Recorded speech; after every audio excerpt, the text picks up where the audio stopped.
Welcome viewers and subscribers to another edition. We wish for you this year a prosperous and productive year. Let this year be a year that you accomplish all you endeavored to accomplish. And for that you did not accomplish in the last year, I want this year for you to be a special one that you can look back and say, yes, I have accomplished, I have done some stuff that I'm proud of. Alright, so big respect to all the viewers of this channel. Please continue to keep the subscription going, keep the dialogues going, keep the comments coming, keep the likes and the share.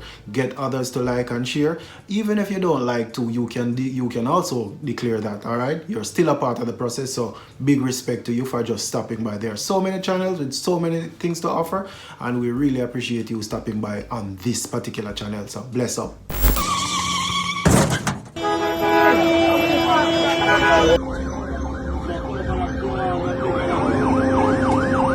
Now on this program we want to take a look at one of Jamaica's killing fields, the road.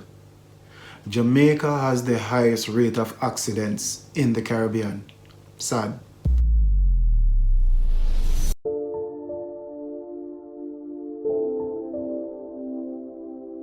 2021 had the unenviable distinction of being one of the bloodiest, as 482 road fatalities were recorded, the highest number since 2004. In fact, the Road Safety Unit reported that 22 persons died in traffic accidents between Christmas Eve, December 24, and December 30. In reviewing these statistics, Transport Minister Robert Montague said speeding was the main factor behind the fatalities. 88% of the 473 persons who have died on our roads are males. And they are males within a specific age group. Between 20 and 29 is the vast majority of young men who are dying on our roads. Road accidents are slowly depriving young ladies of potential husbands. People, when they are just about to get into the working world and to develop, they are dying on our roads. It's not a good sign for the country.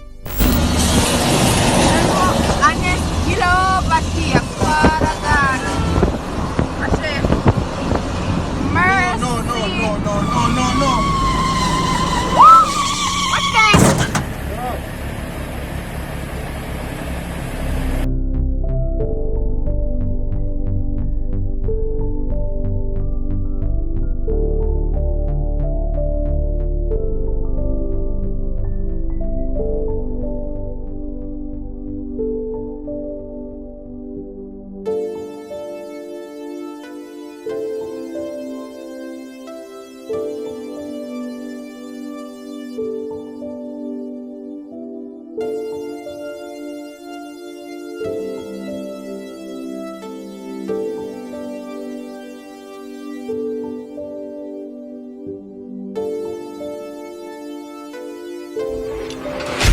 Now, there are legislations that is coming, and they are supposed to be tabled in Parliament as soon as possible, and that is something I endorse. I welcome it. Some people are already complaining that some of what they're hearing, it's too steep, the fines are too steep, the measures are too draconian. But when you have people, 400 odd people dying on the roads, what do you think? Really? Really? Come on, Jamaicans. We have to think. It's just like crime. It's almost like crime, you know. The measures are not steep. Some man can say, oh, me dig off a boy face or me shoot a man and go stay in a prison. There are no consequences. The law must have teeth, and the teeth must be able to bite. And I welcome any draconian legislation to do with the Road Traffic Act. The indiscipline that we have on the road is just too much to take. It's just too much, and something has to be done, because what is going to happen? People are going to start lashing out. The road rage, we haven't seen it yet, but it's coming, and if the law doesn't step up, if the government doesn't step up and do something about it, it is going to be serious, because it's just too crazy. I consider myself to be a calm, collective individual, and believe me, sometimes when some guys do some things on the road, it just dry you out. It just gets you the wrong way, and it is not right. It is not right. This is an article I wrote some time ago, a couple of years ago, and the Observer titled it "Animals at the Wheels." And I tell you, it has gotten worse since then. It has really gotten worse since then because there's no way to describe these guys that behaving so huggishly on the road more than animals. They're behaving like animals. I see goat at a pedestrian crossing, using a pedestrian crossing. Most people just walk across the road. Motorists stop wherever they want to stop and all of that. It's crazy. And the Observer titled it Animals at the Wheels. Let's read what it says. I was very skeptical of a popular belief of the Christian community. The belief that we are living in the end times and God soon come. I have been hearing those sayings for the last 30 years or so it took little effort on my part to discredit that notion. I am, however, reconsidering that position because I think I am witnessing nothing short of signs and wonders on the road. There have been a whole lot of things happening that one could safely say are amazing, but none can outmatch the thought of animals driving. I know this one seems off, but if you should traverse Red Hills Road, Hope Road, Mullines Road, and probably many of the other roads in our nation, Waltham Park, Hagley Park, you would witness the same for yourself. There can be no other description to the drivers of these taxis, buses, and sometimes private cars, but to be classified as animals. The blatant and total disregard for life in how these motorists operate is mind-boggling. And the saddest part is that the drivers are pigs transporting mindless sheep. I find it strange that people actually sit comfortably in a motor car and allow these animals to run numerous risks with their lives, hoping that they'll get to their destination without incident. Some of these drivers are very aggressive, nothing short of hooligans.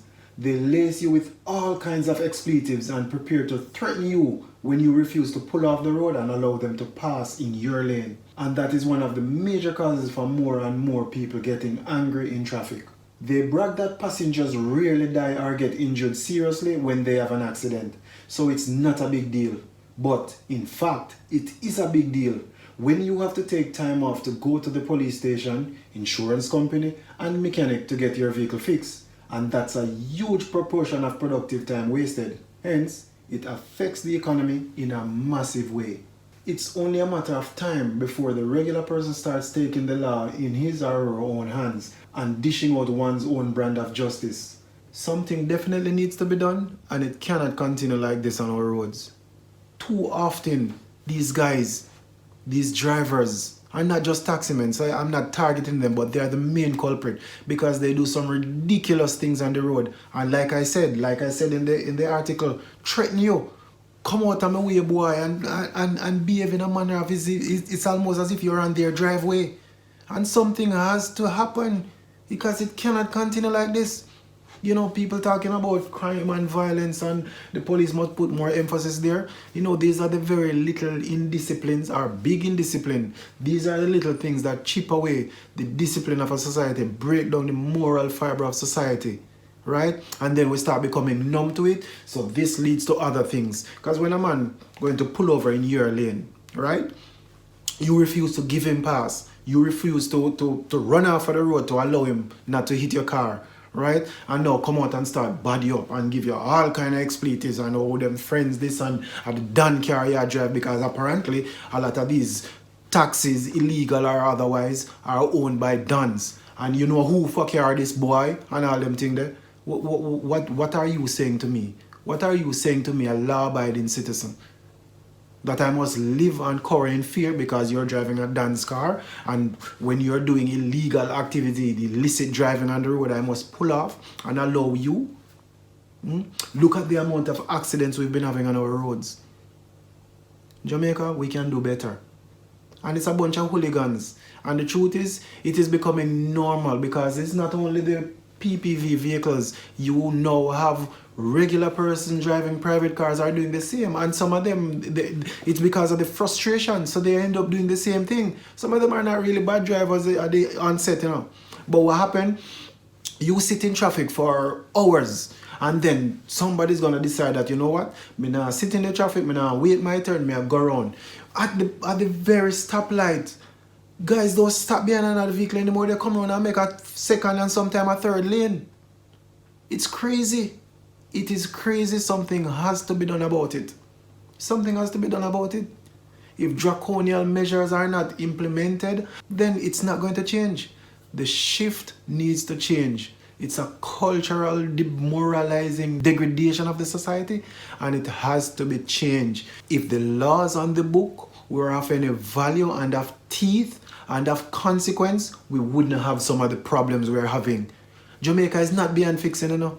I am one who believes that Jamaica is not beyond fixing. It just takes political will. So some of the cowardice of our politicians, they need to step aside and allow people who will enact, who will do the necessary things to change some of these culture that is digging the society further and further into the ditch. It can be changed. It should be changed because Jamaica is too small to have all these problems. Jamaica is too small to not be manageable. It just take political will. I do endorse whatever legislation that is strong enough and will have teeth and can curb the illicit killings, the illicit driving on our street.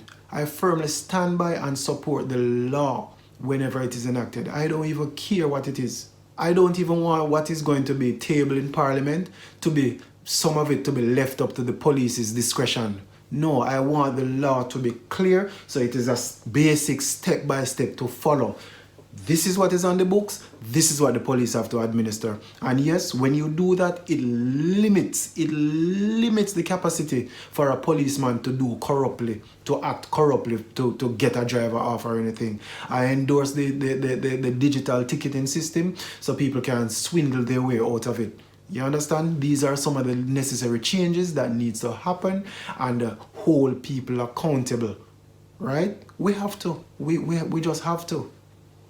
That's all I have to say on this matter for this week. I feel strongly that this might not be the last time we talk about this until we see change on our roads. The indiscipline is just too much and it can be changed, it should be changed, and it must be changed. So big respect to all you subscribers and viewers. Remember to like, click, share, or even dislike. You're still a part of the conversation. So big up until next time. Bless.